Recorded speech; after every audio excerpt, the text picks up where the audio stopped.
Wherever you go, whatever you do, throw a little at it. Omax, Vest and Briefs.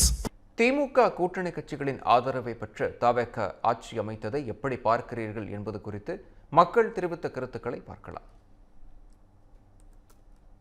திமுகவை தாக்கி தான் சொன்னாப்ல, நான் நல்ல ஆட்சி தமிழகத்துக்கு கொண்டு வருவேன்.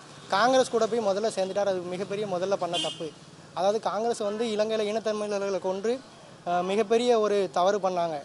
தமிழகத்துக்கு எந்த ஒரு நல்லதுமே பண்ணலை. ஸோ தீய சக்தின்னு திமுகவை சொல்லிட்டு அதோட ஒரு பெரிய ஒரு தீய சக்தியாக இப்போ தாவேகா உருவெடுத்திருக்கு. அதுதான் உண்மை. மக்கள் அவங்கள நம்பி ஓட்டு போட்டுட்டு இப்போ நல்ல ஒரு இக்கட்டான நிலைமைக்கு ஆளாயிருக்காங்க.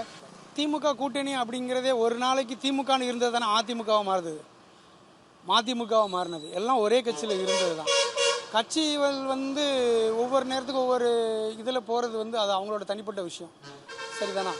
எங்களை பொறுத்த மட்டும் நாங்கள் தனி மெஜாரிட்டியில் ஜெயிச்சிருக்கோம். அதே எங்களுக்கு மிகப்பெரிய சக்தி.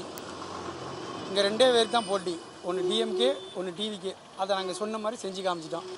இன்றைக்கி ஒரு மாற்றம் வரணும்னு தான் மக்களே போட்டது. இன்றைக்கி தமிழ்நாடு ரொம்ப ஒரு மோசமான சூழ்நிலையில் இருக்க நிலைமையை அறிஞ்சு தான் மக்களே கொஞ்சம் முடிவு எடுத்திருக்காங்க.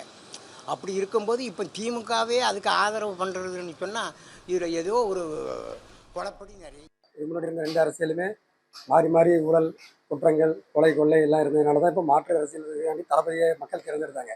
இது தளபதி தனி பெரும்பான்மையோட வர வேண்டியது கொஞ்சம் ஒரு சில சூழ்நிலைகளால் கொஞ்சம் ஒரு சில வாக்குகள் கொஞ்சம் குறைவாக இருந்ததுனால கொஞ்சம் இப்போ 108 சீட்டு பிடிச்சிருக்காங்க. இது நமக்கு மிகப்பெரிய வெற்றி. ஏன்னா மக்கள் எதிர்பாராத வெற்றியை மிகப்பெரிய வெற்றி ஆகிட்டு. அதே தனி பெரும்பான்மை அமைச்சிருந்தா இன்னும் சந்தோஷமாக இருந்திருக்கும். மக்களை நல்லதுக்காண்டி தளபதி வந்திருக்காப்புல, அது முக்கியமாகிடுச்சு. விஜய் என்பவர் 108 தொகுதி அவர் வெற்றி பெற்றிருக்காரு. உண்மையை நல்ல ஒரு விஷயம். என்னன்னா அடுத்த பிரதமர் தேர்தல் நடத்தினா பல கோடிகள் செலவாகும். அவர் பல கோடி செலவு பண்ணாமல் இருக்கிறதுக்காக இன்னைக்கு அவர் கூட்டணி கட்சியுடைய உதவி கேட்கிறாரு. அவர் கூட்டணி கட்சியுடைய உதவி கேட்கும்போது உண்மையை நான் வரவேற்கிறேன். குறைஞ்சபட்சம் ஒரு 6 மாசம் அப்படி என்ன செய்தாரு அப்படின்னு பார்க்கணும். பார்த்த பிறகு அவங்களுடைய ஆட்சி என்பது எப்படி இருக்கோ அதுக்கேற்ற மாதிரி நம்ம மாற்றி விடலாம். விஜய் ஒரு இளைஞர் ஒரு தலைவர்.